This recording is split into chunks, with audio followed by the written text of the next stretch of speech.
Breaking news చూస్తున్నాం. ఢిల్లీ ముఖ్యమంత్రి అరవింద్ కేజ్రీవాల్ కు లిక్కర్ కేసులో ఊరట కలిగింది. కేంద్ర మంత్రి అరుణ్ జైట్లీ వేసిన పరువు నష్టం దావా కేసుకు సంబంధించి ఆయనకు Delhi Rouse Avenue court bail మంజూరు చేసింది. 15,000 పూచీకత్తుపై ఆయనకు Delhi Rouse Avenue court bail మంజూరు చేసింది. లిక్కర్ కేసులో కేజ్రీవాల్ ఉదయం ఢిల్లీ రౌస్ అవెన్యూ కోర్టుకు హాజరయ్యారు.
ఢిల్లీ ముఖ్యమంత్రి అరవింద్ కేజ్రీవాల్ కు లిక్కర్ కేసులో ఊరట కలిగింది. కేంద్ర మంత్రి అరుణ్ జైట్లీ వేసిన పరువు నష్టం దావా కేసుకు సంబంధించి ఆయనకు Delhi Rouse Avenue court bail మంజూరు చేసింది. 15,000 పూచీకత్తుపై ఆయనకు Delhi Rouse Avenue court bail మంజూరు చేసింది. లిక్కర్ కేసులో కేజ్రీవాల్ ఉదయం ఢిల్లీ రౌస్ అవెన్యూ కోర్టుకు హాజరయ్యారు.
బ్రేకింగ్ న్యూస్ చూస్తున్నాం. ఢిల్లీ ముఖ్యమంత్రి అరవింద్ కేజ్రీవాల్ కు లిక్కర్ కేసులో ఊరట కలిగింది.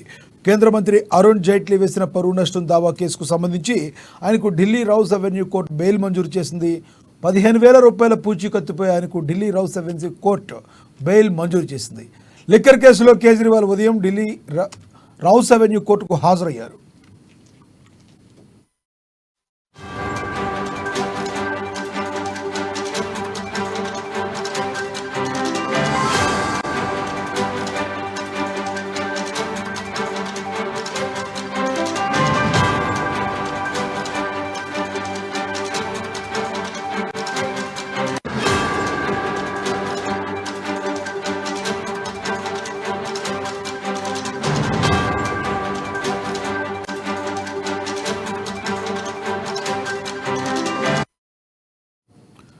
ఢిల్లీ ముఖ్యమంత్రి అరవింద్ కేజ్రీవాల్ కు లిక్కర్ కేసులో ఊరట కలిగింది. కేంద్ర మంత్రి అరుణ్ జైట్లీ వేసిన పరువు నష్టం దావా కేసుకు సంబంధించి ఆయనకు Delhi Rouse Avenue court bail మంజూరు చేసింది. 15,000 రూపాయల పూచీకత్తుపై ఆయనకు Delhi Rouse Avenue court bail మంజూరు చేసింది.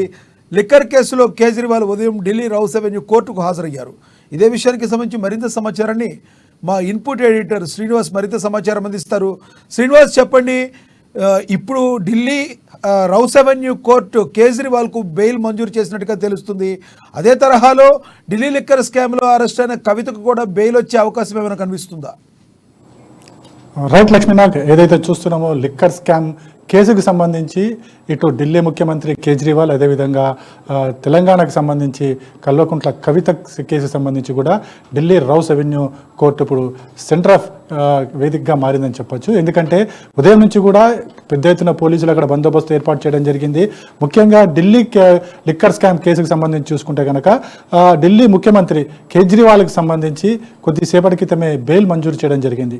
ఈ బెయిల్ సంబంధించి కూడా చూసుకుంటే కనుక నిన్న కేజ్రీవాల్ సిబిఐ పిటిషన్ వేయడం, సిబిఐ కోర్టులో ఏదైతే ఈ కేసు నుంచి తన పిటిషన్ కొట్టివేయాల్సిందిగా విన్నవించడం జరిగింది. కానీ కోర్టు ఖచ్చితంగా కేజ్రీవాల్ కోర్టుకు హాజరు కావాల్సిందే, దాని తర్వాతనే మిగతా విషయాలు ఉంటాయని చెప్పేసి కూడా స్పష్టం చేసిన నేపథ్యంలోనే ఈరోజు ఉదయం కేజ్రీవాల్ కోర్టుకు హాజరు కావడం జరిగింది. కోర్టుకు హాజరైన తర్వాత 15 రూపాయల పూచీకత్తుతోని కేజ్రీవాల్కు ముందస్తు బెయిల్ ఇవ్వడం జరిగింది. మొత్తానికి చూసుకుంటే కనుక ఢిల్లీ లిక్కర్ స్కామ్ కేసుకు సంబంధించి ఇప్పుడు ఒక్కొక్కటిగా కేసుకు సంబంధించి అన్ని తవ్వుకుంటూ పోతే ఎక్కడెక్కడ ఎవరెవరికి లింకులు ఉన్నాయనేది కూడా ఒక్కొక్కటిగా బయటపడుతుంది. సో ఈ నేపథ్యంలో నిన్న చూసాం, నిన్న హైదరాబాద్లో అత్యంత నాటకీయ పరిణామాల మధ్య కవితను అరెస్ట్ చేయడం జరిగింది ఈ ఢిల్లీ లిక్కర్ స్కామ్ కేసుకు సంబంధించి. ఈ కేసుకు సంబంధించి మరికొద్ది సేపట్లో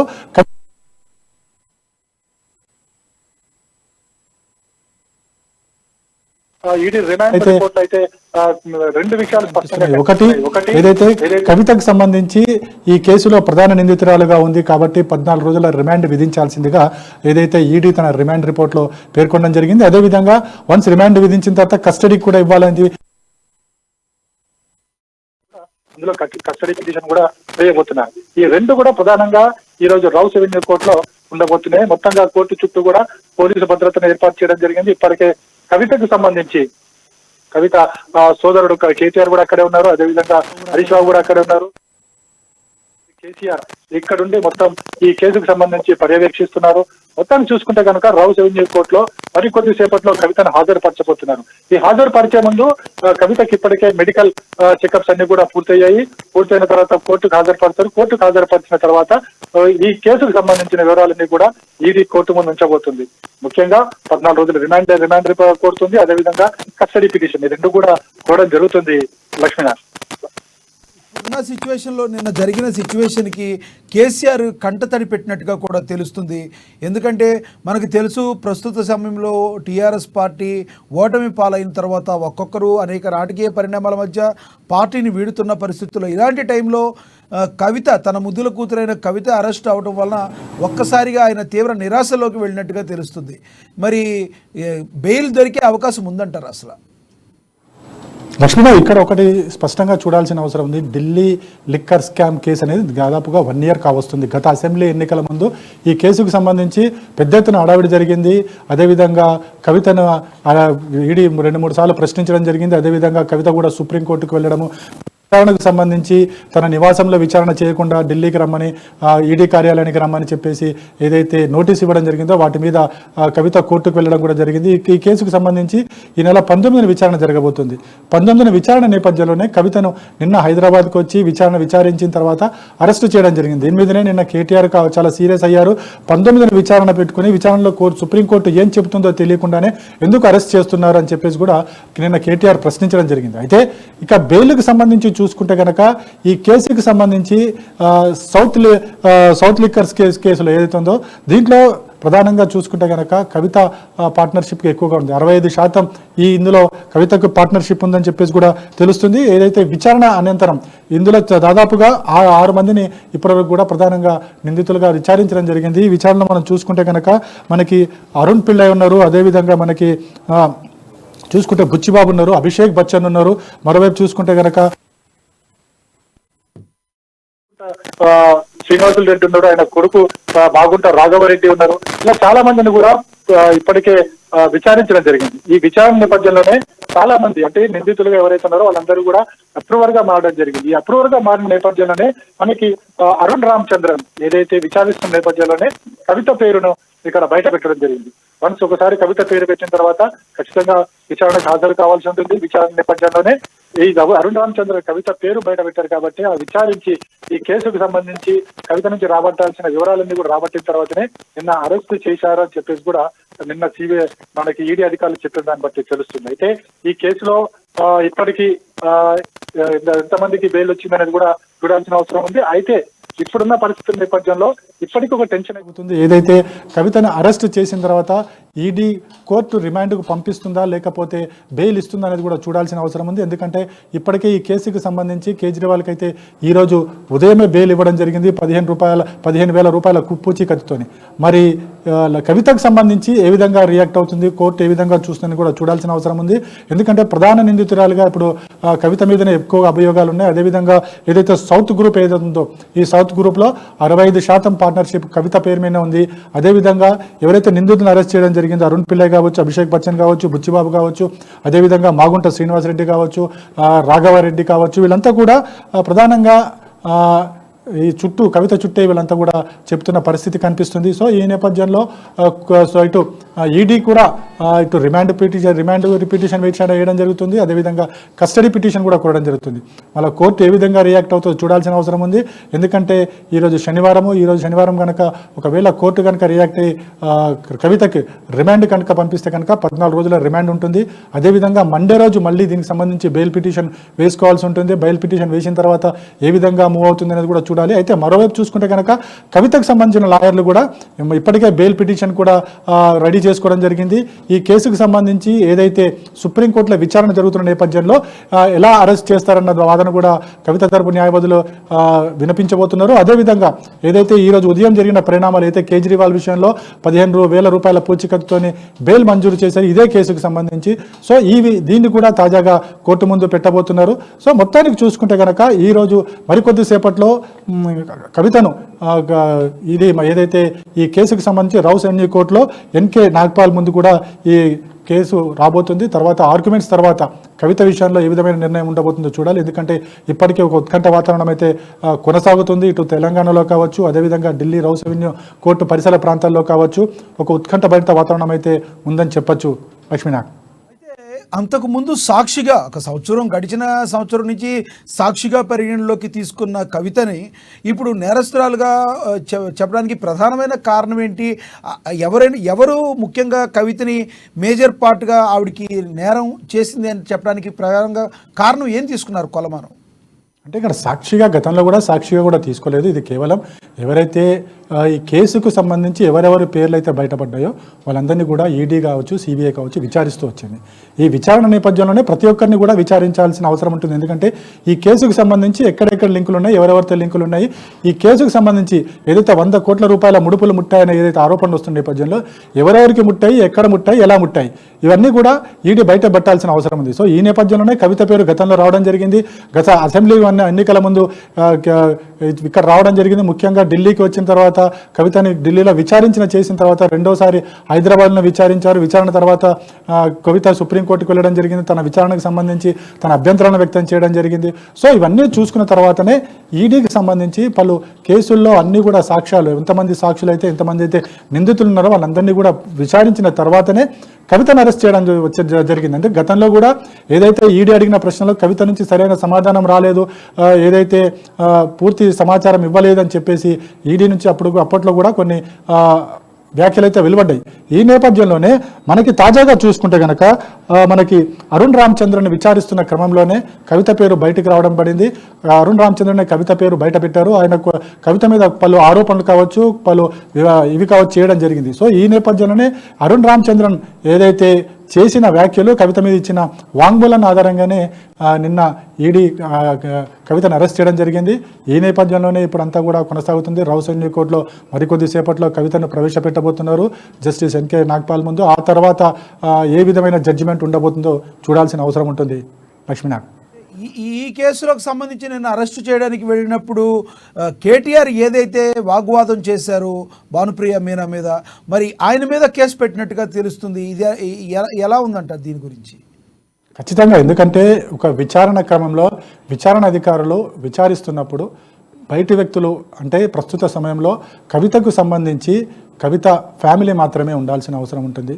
ఈ విషయానికి సంబంధించి కవిత హస్బెండ్కి అప్పటికే నోటీసులు ఇవ్వడం జరిగింది, అరెస్ట్ చేస్తున్నామని. కానీ ఈ అరెస్టు క్రమంలో ఏదైతే కేసు సంబంధించి ఎవరైనా విచారణ అధికారులను అడ్డుకోవడం కానీ లేకపోతే వారి మీద అభ్యంతర వ్యాఖ్యలు చేయడం కానీ అనేది కరెక్ట్ కాదనేది చట్టం చెప్తుంది. ఈ నేపథ్యంలో నిన్న కేటీఆర్ వ్యాఖ్యలు చూసాం. ఏ విధంగా విచారణ అధికారి మీద ఏ విధంగా తన పదజాలంతో ఏ విధంగా దాడి చేసే అలాంటి సిచ్యువేషన్ తీసుకురావడం జరిగిందో, ఈ నేపథ్యంలోనే అంటే ఆ విధంగా ఒక విచారణ అధికారి మీద ఒక విచారణ జరుగుతున్న క్రమంలో అలా చేయడం కరెక్ట్ కాదు అని చెప్పేసి పదే చెప్తున్నారు. ముఖ్యంగా న్యాయ నిపుణులు కూడా ఇదే చెప్తున్నారు. ఏదైతే నిన్న కేటీఆర్ ఆ విధంగా ఫైర్ కావడం కరెక్ట్ కాదని చెప్పేసి, సో ఈ నేపథ్యంలో ఒక విచారణ అధికారి మీద ఆ విధంగా ఫైర్ అవ్వడం మీదనే అక్కడ కేసు పెట్టడం జరిగింది. అంటే ఈ కేసుకి దానికి సంబంధం లేకపోయినప్పటికీ కూడా విచారణ అధికారిని బెదిరించడం కానీ విచారణ అధికారిని తన విచారణ చేయకుండా అడ్డుకోవడం అనేది కానీ కరెక్ట్ కాదు. కాబట్టి ఇది కూడా చట్ట పరిధిలోకి ఉంటుంది. కాబట్టి వాళ్ళు కూడా కేసు పెట్టినట్టు తెలుస్తుంది. దాని మీద ఇంకా క్లారిటీ రావాల్సి ఉంది. లక్ష్మీనాథ్, కాంగ్రెస్ పార్టీ మొన్నటి వరకు కవితని ఎందుకు అరెస్ట్ చేయలేదు అని అడిగింది. ఈ రోజున అరెస్ట్ చేసిన తర్వాత అనేక నాటకీయ పరిణామాల కావాలని చేస్తుందని కాంగ్రెస్ పార్టీ మరోసారి బీజేపీ మీద ఆరోపణలు చేస్తుంది. అంటే ఇది ఏమైనా రాజకీయ పరిణామాలకి చోటు చేసుకునే అవకాశం ఏమైనా ఉందంటారా దీన్ని రానున్న పార్లమెంట్ ఎన్నికలను దృష్టిలో ఉంచుకొని? అంటే ఇప్పుడున్నవి పార్లమెంట్ ఎన్నికలు.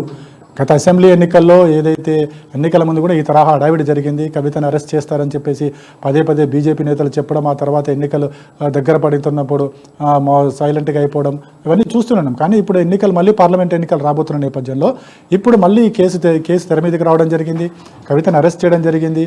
సో ఇవన్నీ కూడా ఒక నాటకీయ పరిణామాల మధ్య జరిగింది. అంటే దీన్ని ఈడీ అధికారులు తప్పుపట్టడానికి లేదు. ఎందుకంటే ఏ అధికారైనా సరే ప్రభుత్వ ఆదేశాల మేరకు పనిచేయాల్సి వస్తుంది. కాబట్టి ఈడీ తన పని తాను చేసుకోపోతుందని చెప్పొచ్చు. అయితే ఏదైతే కాంగ్రెస్ ఆరోపణలు చేస్తుందో, ఏదైతే ఎన్నికల దగ్గర పడుతున్న సమయంలో ఇటు బీజేపీ బీఆర్ఎస్ ఒక నాటకీయంగానే ఈ తరహా చేపట్టారు, కవితను అరెస్ట్ చేయడం జరిగింది, తద్వారా బీఆర్ఎస్కి లబ్ధి చేకూరేలాగా బీజేపీ వ్యవహరిస్తుందని చెప్పేసి కాంగ్రెస్ పార్టీ ఆరోపణలు చేస్తుంది.